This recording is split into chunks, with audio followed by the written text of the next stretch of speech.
మహబూబాబాద్ జిల్లా కేంద్రంలోని ఎన్టీఆర్ స్టేడియంలో సద్దుల బతుకమ్మ సంబరాలు చాలా వరకు ఆకాశాన్ని మిన్నంటున్నాయి. వాస్తవానికి ఈరోజు 9వ రోజు. ఈరోజు సద్దుల బతుకమ్మ జరపాలని చెప్పేసి ఒక గట్టి సంకల్పంతో ఈరోజు ఇక్కడ మహిళామణి సోదరులందరూ 9వ రోజుల వరకు మేము బతుకమ్మలు ఆడుతాం. 9వ రోజు నిమజ్జనం చేసుకుంటాం. సోమవారం మాకు ఏర్పాట్లు చేయండి అని చెప్తే ఎన్టీఆర్ స్టేడియంలో ఈరోజు ఉత్సవాలకు సంబంధించినటువంటి చాలా ఏర్పాట్లు ఘనంగా చేయడం జరిగింది.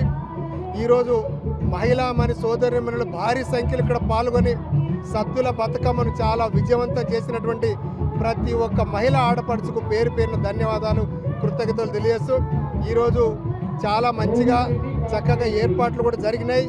మనకు ఎలక్షన్ కోడ్ రావడం వల్ల అధికారులు ఇక్కడ రాలేకపోతూ ఉన్నారు. కాబట్టి ఏదైనా చిన్న చిన్న లోటుపాట్లు, ఏదైనా సర్దుబాట్లు ఉంటే ఇక్కడ మనకు వాలంటీర్స్ ఉంటారు. వారి ద్వారా మీరు ఈ వెసులుబాటును ఉపయోగించాల్సిందిగా కోరుకుంటూ, అదేవిధంగా రేపు 2వ తారీఖు నాడు మనకు విజయదశమి దసరా శుభాకాంక్షలు మొత్తం మహబూబాబాద్ జిల్లా వాస్తవులందరికీ తెలియజేస్తున్నాం.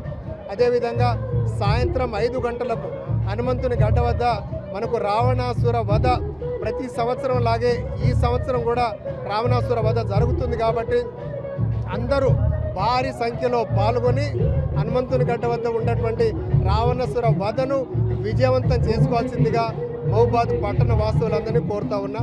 ధన్యవాదాలు. మహబూబాబాద్ జిల్లా కేంద్రంలో ఎన్టీఆర్ స్టేడియంలో భారీ ఎత్తున సద్దుల బతుకమ్మ కార్యక్రమం కొనసాగుతుంది. మహబూబాబాద్ పట్టణంలో దాదాపుగా 4-5 చోట్ల ఈ కార్యక్రమం జరుగుతుంది. ముఖ్యంగా ప్రధానంగా ఈ యొక్క ఎన్టీఆర్ స్టేడియంలో జరుగుతుంది. ఇక్కడికి స్థానిక శాసనసభ్యులు నేను ఇద్దరం హాజరు కావడం జరిగింది. ఈసారి బతుకమ్మల పండుగ చాలా కన్ఫ్యూజన్ ఉండే 29, 30 అని. కానీ మంగళవారం 10వ రోజు అవుతుంది. సోమవారం 9వ రోజు సద్దుల బతుకమ్మను సాగనంపడం, నిమజ్జనం చేయడం సాధారణంగా 9వ రోజే జరుగుతుంది. కనుక మహబూబాబాద్ పట్టణ మహిళలందరూ కూడా మేము 9వ రోజే చేస్తామని చెప్పని అనడం, అధికారులను ఒప్పించి రేపు కార్యక్రమాలు ఏర్పాట్లు చేసినా కూడా ఈ రోజు కూడా ఏర్పాట్లు చేయాలని చెప్పని కోరడంతో వారు కొన్ని ఏర్పాట్లు చేయడం జరిగింది. మరి బ్రహ్మాండంగా జరుగుతున్నది. యావత్ తెలంగాణ వ్యాప్తంగా మహిళలు ఈసారి కూడా సంభ్రమంగా జరుపుకుంటున్నారు. దాంట్లో భాగంగా మహబూబాబాద్లో కూడా భారీ ఎత్తున జరుపుకుంటున్నారు. ఈ కార్యక్రమంలో భాగస్వామ్యమైన మహిళా సోదరులందరూ కూడా సద్దుల బతుకమ్మ శుభాకాంక్షలు తెలంగాణ భారత రాష్ట్ర సమితి తరఫున నేను తెలియజేస్తున్నా. అలాగే విజయదశమి శుభాకాంక్షలు కూడా తెలియజేస్తున్నా. Thank you very much.